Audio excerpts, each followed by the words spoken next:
वृश्चिक राशि वाले बंधुओं, आप सभी का स्वागत है आपके अपने वैदिक मंथन भिंड यूट्यूब चैनल में। तो वृश्चिक राशि वालों, ध्यान से समझिए। होली के दिन चुपचाप खा लेना यह एक छोटी सी चीज, बंधुओं, इस एक चीज में इतनी अधिक शक्ति, सकारात्मक ऊर्जा है कि यह पूरे वर्ष आपके जीवन में हर एक दुख तकलीफ को दूर करेगी और ईश्वर की कृपा और आशीर्वाद को लेकर आएगी। बंधुओं, इस एक चीज को होली के दिन खाने का विशेष महत्व है। जिस दिन होली का दहन होगा उस दिन नहीं, उसके अगले दिन जब होली खेली जाएगी उस दिन इस एक चीज को खाने का, ग्रहण करने का तो मजा ही अलग है, आनंद ही अलग है। क्योंकि एक तो इस एक चीज में ईश्वर की शुद्ध सकारात्मक ऊर्जा, स्वयं नारायण श्री हरि विष्णु का वास और माता लक्ष्मी का इस एक चीज पर पूर्ण प्रभाव माना जाता है। शास्त्रीय पद्धति के अनुसार यदि पूरे विधि विधान के साथ, नियमों के साथ आपने इस एक चीज को होली के दिन खा लिया तो निश्चित तौर पर हर एक आपके जीवन का दुख, कष्ट उसी दिन से कटना शुरू हो जाएगा। बंधुओं, याद रखना कि जीवन में विशेष समय कभी कभी ही आते हैं। वैसे तो हर समय खास ही होता है, लेकिन कुछ समय ऐसा होता है जो विशेष गुणों को, धर्मों को लेकर अपने साथ आता है। होली का दिन वैसा ही दिन है। इस दिन संपूर्ण दिव्य शक्तियां इस संसार में अवतरित होती हैं और सभी दिव्य शक्तियां होली के इस महान पर्व का आनंद लेना चाहती हैं। इसीलिए तो जगह जगह की होली अत्यंत मशहूर है। सबसे ज्यादा मशहूर ब्रज की होली है। चलिए बंधुओं, आपको हम बताएंगे इस एक चीज के विषय में, लेकिन उससे ज्यादा कहीं महत्वपूर्ण है आपको यह भी जानना कि इसका नियम क्या है, इसका प्रयोग का, संस्कार का नियम क्या है। क्योंकि बिना नियम और संस्कारों के यदि आप किसी अच्छी से अच्छी चीज को भी प्रयोग कर लेंगे तो उसका फल आपको प्राप्त नहीं होगा। जी हाँ बंधुओं, लेकिन इसी के साथ साथ हम आपको आज एक ऐसी विशेष महासामग्री बनाने के विषय में भी बताएंगे जिसे आपको एक विशेष नियम के साथ बनाना है। और होलिका दहन में, होलिका जब दहन होगी, सामूहिक होलिका दहन, उसमें उसे डाल देना है, भस्म कर देना है। और आप तुरंत जैसे ही आप इस चीज को, इस सामग्री को होलिका में भस्म करेंगे, अर्पित करेंगे, उसी समय से आपको तुरंत इसका प्रभाव महसूस होगा। क्योंकि बंधुओं, ध्यान से समझिए, इस संसार में ऐसा कोई व्यक्ति है ही नहीं जो कि नकारात्मक ऊर्जाओं की चपेट में ना हो। इसका प्रमाण यह है कि आपने देखा होगा कि आप खुद से, अपने आप से देखिए, आप एक भले इंसान हैं, अच्छे कार्यों में आपकी रुचि रहती है और आप हमेशा दूसरों का भला करना चाहते हैं। फिर भी कभी ना कभी अचानक से ऐसा हो जाता है कि आपके मुख से ऐसे कड़वे शब्द निकल जाते हैं जिससे कोई दुखी हो जाता है। आपके हाथों कोई ऐसा कार्य हो जाता है जिससे किसी की हानि हो जाती है, थोड़ी बहुत ही सही, लेकिन आप फिर बाद में सोचने पर मजबूर हो जाते हैं कि आखिर आपने ऐसा कैसे कर दिया। आपके तो यह स्वभाव के विपरीत है। आप तो ऐसा किसी का सोच भी नहीं सकते कि किसी की दुख हो, किसी को हानि पहुंचे, किसी को कष्ट पहुंचे, लेकिन फिर भी अचानक से आपके हाथों ऐसा हो जाता है। कभी कभी आप खुद ही नकारात्मक ऊर्जा की चपेट में आकर कुछ गलत कार्य कर बैठते हैं, जैसे कि कभी कभी व्यसन आदि में पड़ जाना, किसी के खिलाफ उल्टा सीधा कुछ कह सुन देना, तमाम तरीके की बातें होती हैं। नकारात्मक चीजें तो आप जानते ही हैं, लेकिन एक बात बहुत विशेष है और वह यह है कि आप बाद में यह सोचते जरूर हैं कि आखिर आपने ऐसा क्यों कह दिया, ऐसा क्यों कर दिया, ऐसा आपको करना नहीं था। पछतावा होता है आपको। अब यह जो पछतावा है, यह आपका सच्चा पछतावा है, क्योंकि आपका सच्चा स्वभाव ही यही है कि आप किसी की हानि नहीं करना चाहते, लेकिन अनजाने में या फिर अचानक से ऐसा कुछ हो जाता है। क्यों होता है? क्योंकि उस विशेष क्षण में, उस विशेष काल में नकारात्मक ऊर्जा अति प्रबल है और आप उसकी चपेट में यदि आ जाएंगे तो आप भी कुछ ऐसा कर बैठेंगे कि आपको ही आश्चर्य होगा कि आपने ऐसा कैसे कर लिया। जी हाँ बंधुओं, कभी कभी ऐसा होता है कि बहुत अच्छी तरह से वाहन चलाने वाले व्यक्ति अचानक से वाहन इतना तेज चलाएंगे और इतना उल्टा सीधा चलाने लगेंगे कि दुर्घटना के शिकार हो जाएंगे। छोटी मोटी ही दुर्घटना सही, बाद में सोचेंगे कि हम तो कभी गलत वाहन चलाते नहीं थे, लेकिन अचानक पता नहीं क्या हो गया और हमने ऐसी गाड़ी चलाई कि दुर्घटना ही हो गई। तो ये सारी चीजें, यानी अचानक से कुछ हो जाना, क्या है? नकारात्मक ऊर्जा। अब जो अच्छे लोग हैं, जिनकी आत्मा शुद्ध है, मन पवित्र है और जो सत्य पर चलना चाहते हैं, प्रेम से रहते हैं, वे कभी कभी इसकी चपेट में आते हैं। लेकिन कुछ ऐसे धूर्त हैं इस संसार में जो इस नकारात्मक ऊर्जा की चपेट में आजीवन रहते हैं। तो आप देखते हैं कि कुछ लोग ऐसे होते हैं समाज में, आपके आसपास भी होंगे, जो हमेशा दूसरों की बुराइयां करते पाए जाते हैं।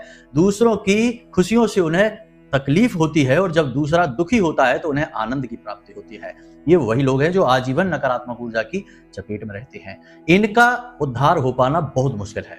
क्योंकि इनका उद्धार इनके कर्म करेंगे। लेकिन आपका उद्धार निश्चित है, क्योंकि आपके कर्म खराब नहीं हैं, आप केवल प्रभावित हो जाते हैं और यह सामान्य सी क्रिया है। तो अब ऐसे में आपको कुछ ऐसे कार्य जरूर करने चाहिए जिनसे यह नकारात्मक ऊर्जा आपसे कोसों दूर चली जाए। तो बस उसी एक क्रिया के विषय में हम आपको बताएंगे। आपसे हम कुछ विशेष सामग्रियों के विषय में बात करेंगे, उन्हें आपको एकत्रित करना है। फिर कुछ विशेष नियम के साथ एक खास मंत्र है, उस मंत्र उच्चारण के साथ आपको वह पूरी सामग्री एकत्रित करनी है और उसे ले जाकर होलिका दहन में अर्पित कर देना है, भस्म कर देना है। वह महायज्ञ है जिसमें सकारात्मक ऊर्जा उत्पन्न होती है और नकारात्मक ऊर्जा भस्म होती है। तो आपकी संपूर्ण नकारात्मकताएं भी उसी में भस्म हो जाएंगी। और आपके घर में यदि रोग हैं, जीवन में कर्जा है, बहुत सारी बाधाएं हैं, रिश्ते नातों में खींचतान है, पति पत्नी के बीच नहीं बनती है, नौकरी लगते लगते छूट जाती है या किसी नौकरी में स्थायी नहीं हो पा रहे हैं, बीमारियों से लगातार परेशान है, पैसा आता है लेकिन अपने आप निकल जाता है, आपके हाथ में, आपकी जेब में पैसा रुक नहीं पाता है, ये सारी नकारात्मक स्थितियां हैं। इन सब से आपको छुटकारा एक बार में ही प्राप्त हो जाएगा। यानी यह एक सुनहरा अवसर है जो आपको मिलने जा रहा है।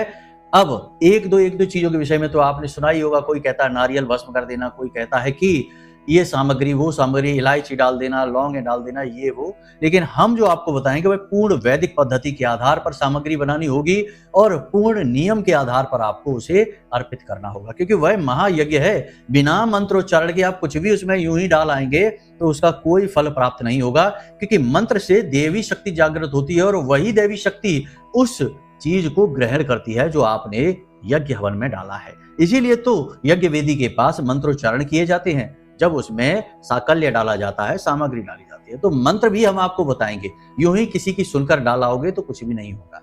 ठीक है, तो यहां तक सारी बातें आपने समझ ली।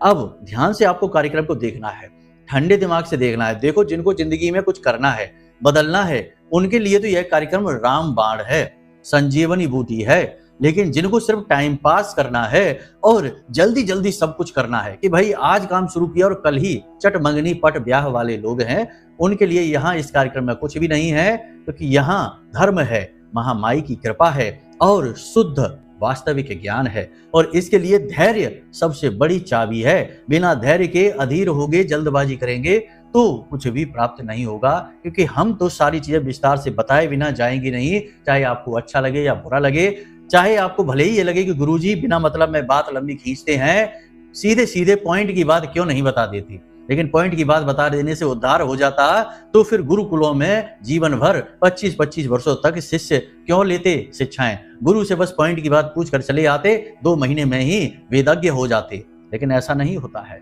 चीजें समय लेती हैं। ठीक है, यहां तक समझ में आ गई सारी बात। तो चलिए, उम्मीद करते हैं कि आप अब कार्यक्रम में ठहरेंगे और जो कुतर्की हैं, अधर्मी हैं और जो जल्दबाज हैं, वे कार्यक्रम छोड़कर चले जाएंगे। तो अब चलिए, महामाई को याद करिए, कमेंट बॉक्स में लिखिए जय मां भद्रकाली। महामाई आपके ऊपर निश्चित कृपा करेंगी, हमें पूर्ण विश्वास है। अब यदि होलिका दहन की रात्रि होने वाले महाअनुष्ठान में भाग लेना चाहते हो तो उसके लिए वीडियो में दिए गए नंबरों पर फोन करके जानकारी प्राप्त कर लो। छोटी सी दक्षिणा के साथ आपका भी उसमें हिस्सेदारी हो जाएगी, आपको भी उसका भाग अवश्य मिलेगा, महामाई की कृपा मिलेगी। तो चलिए जल्दी से फोन कर लीजिए। चलिए अपने मूल विषय को अब प्रारंभ करते हैं। तो बंधुओं, अब ध्यान से सुनिए। कुंडली का आकलन जरूर कराना चाहिए, क्योंकि अगर आप खूब मेहनत करने के बाद भी यदि कामयाबी हासिल नहीं कर पा रहे हैं तो कहीं ना कहीं कुंडली में कोई दोष है, कोई नकारात्मक ग्रह योग है। उसका जब तक निराकरण नहीं होगा, उससे छुटकारा प्राप्त नहीं होगा, तब तक आपको कामयाबी हासिल नहीं हो सकती। उपाय चाहे कितने ही करते रहिए। ठीक है, तो प्रेम से बोलो जय माई की। जय माई की गुरुजी। होलिका दहन का यह जो पर्व है, यह बहुत ही खास पर्व है। इस पर्व पे आप अपने जीवन के दुखों से, कष्ट से मुक्ति प्राप्त कर सकते हैं। यह आपके लिए ईश्वर की बनाई गई एक बेहतरीन व्यवस्था है। सांकेतिक तौर पर तो यह होलिका और प्रहलाद की कहानी जान पड़ती है, लेकिन असल में यह आपकी और नकारात्मक ऊर्जा की कहानी है। अब लोग कहते हैं कि गुरुजी ऊर्जा, नकारात्मक ऊर्जा, सकारात्मक ऊर्जा ये ज्यादा करते हैं, लेकिन ऐसे लोगों को पता नहीं है कि इस संसार में सारा खेल ऊर्जाओं का ही है। अगर आपको ऊर्जाओं का प्रभाव महसूस करना है, लाइव अपनी आंखों से देखना है, तो बस एक छोटा सा काम करिए कि एक ही दिन में कुछ समय के लिए सुबह सुबह मंदिर चले जाइए। और सीधे मंदिर से निकलने के बाद कुछ समय रुकने के बाद शमशान घाट पर चले जाइए। आपका चित्त कैसे बदलता है, आपको परिवर्तन कैसे महसूस होता है। शमशान घाट की ऊर्जाएं अलग तरीके से आपको प्रभावित करने लगेंगी और मंदिर की ऊर्जाएं अलग तरीके से। तो यानी कहने का मतलब यह है कि ऊर्जा प्रभावित तो करती ही है और हमारे आसपास ऊर्जाओं का समंदर बह रहा है, हमें पता नहीं चलता, क्योंकि हमारी इंद्रियां सीमित मात्रा में ही सूचनाओं को एकत्रित कर सकती हैं। लेकिन इसका मतलब यह नहीं कि जो हम देखते हैं वही वास्तविकता है।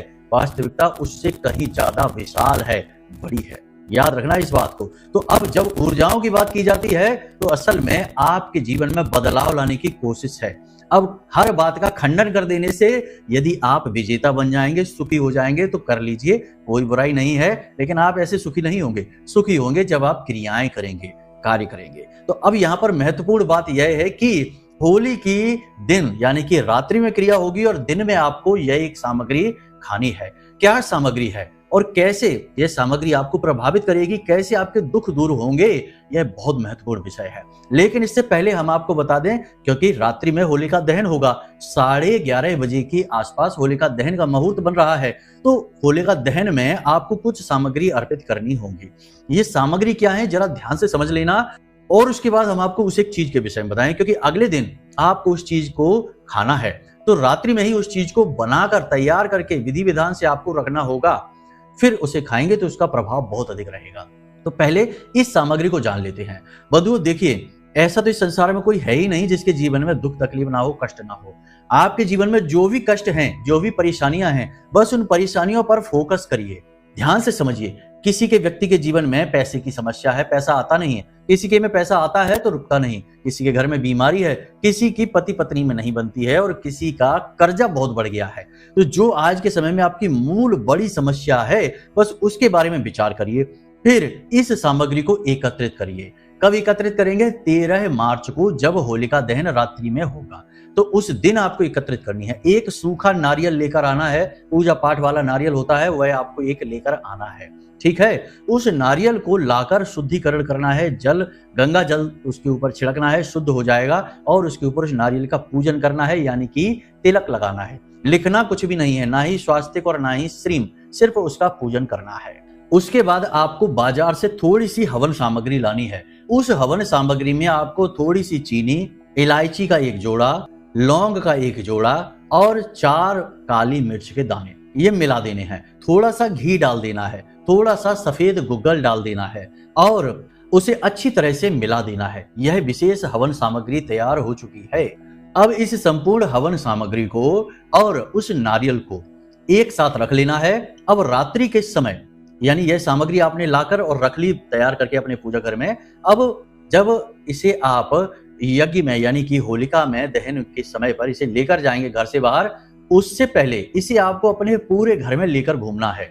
और क्या करना है कि घर के जितने भी सदस्य हैं, जिनके जीवन से आप दुख दूर करना चाहते हैं, जिनसे आप बहुत प्रेम करते हैं, उन सभी सदस्यों के पास इसे लेकर जाना है और इसका स्पर्श कराना है। यानी थाली में आप इस सामग्री को रखेंगे, थाली का ऐसे ऊपर से स्पर्श कराना है और स्पर्श जब लोग इसका करेंगे, उस समय आपको मन में यह कामना करनी है कि हे प्रभु, हमारे परिवार के हर एक सदस्य की नकारात्मकता, हमारे परिवार की नकारात्मकता सब भस्म हो जाए इस सामग्री के माध्यम से।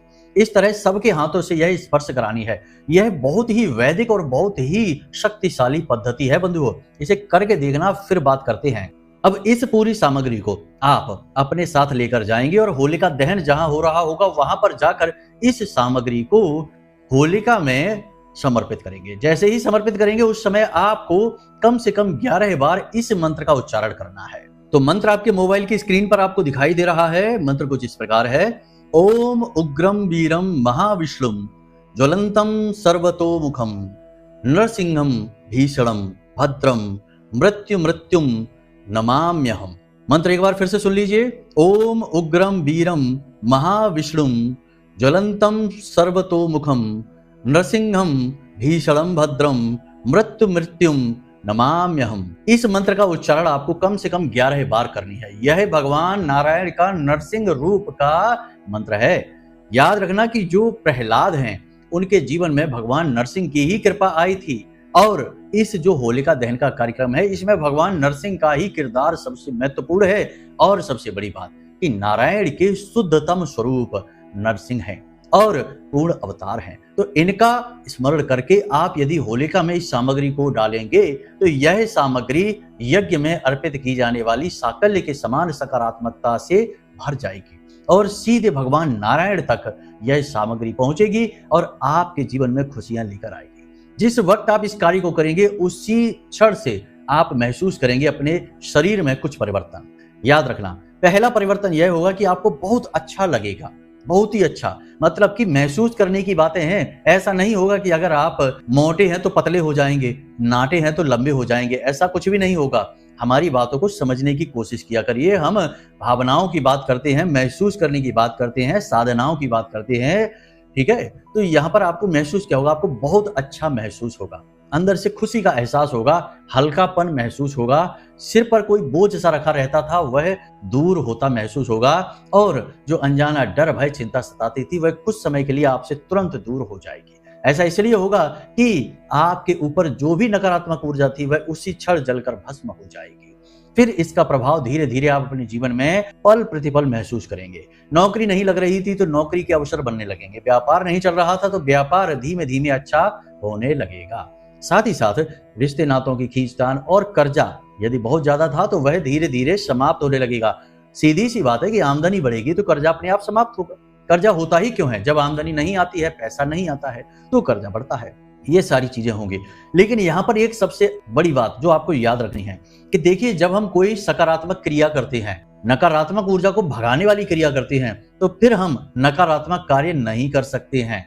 यानी आपको शराब नहीं पीनी है, मांसाहार नहीं करना है, व्यभिचार नहीं करना है, किसी का हिस्सा नहीं दबाना है, किसी को दुख तकलीफ नहीं देनी है। अनजाने में यदि दुख तकलीफ पहुंच भी जाता है तो उसके लिए क्षमा याचना करनी है और जितना हो सके उतना सात्विक रहना है, शांत रहना है। बिना मतलब की गप्पे हाँकने में, इधर उधर फिजूल की बातें करने में अपना समय खराब नहीं करना है, टाइम पास नहीं करना है, काम पर ध्यान देना है, पॉजिटिव रहना है। और सबसे महत्वपूर्ण बात कि प्रतिदिन भगवान का नाम स्मरण करना है, पूजा करना है, चालीसा पाठ करना है। जिस भी ईश्वर के स्वरूप में आपकी आस्था है उनका रोज ध्यान करना है, उनकी पूजा पाठ, पूजन अर्चन, वंदन करना है। तो ये चीजें आपको जरूर करनी है। अब बताते हैं उस एक चीज के विषय में।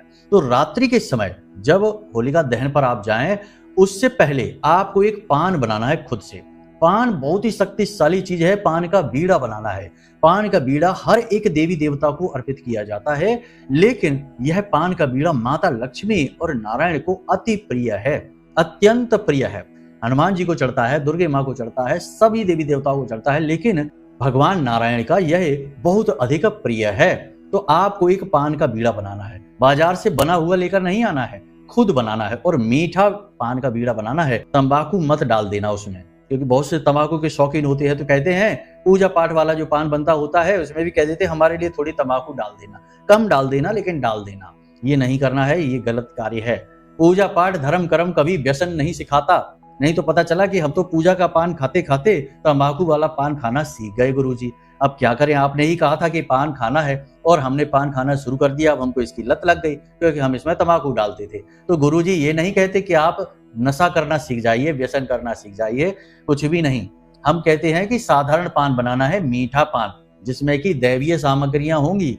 थोड़ी सी मिश्री डालेंगे, ठीक है, थोड़ा सा उसमें आप गुलकंद डाल सकते हैं, बाजार से ला सकते हैं, शुद्धता होनी चाहिए उसमें, ठीक है। दूसरा कि उसमें आप इलायची, एक इलायची रखेंगे, 2 लौंगे रखेंगे, थोड़ा सा चूना, थोड़ा सा कत्था और थोड़ी सी सौंफ उसमें अवश्य रखेंगे और उसका बीड़ा बनाकर और उसे लौंग से दबाकर पूजा घर में भगवान नारायण और श्री हरि विष्णु के चरणों में रख देंगे।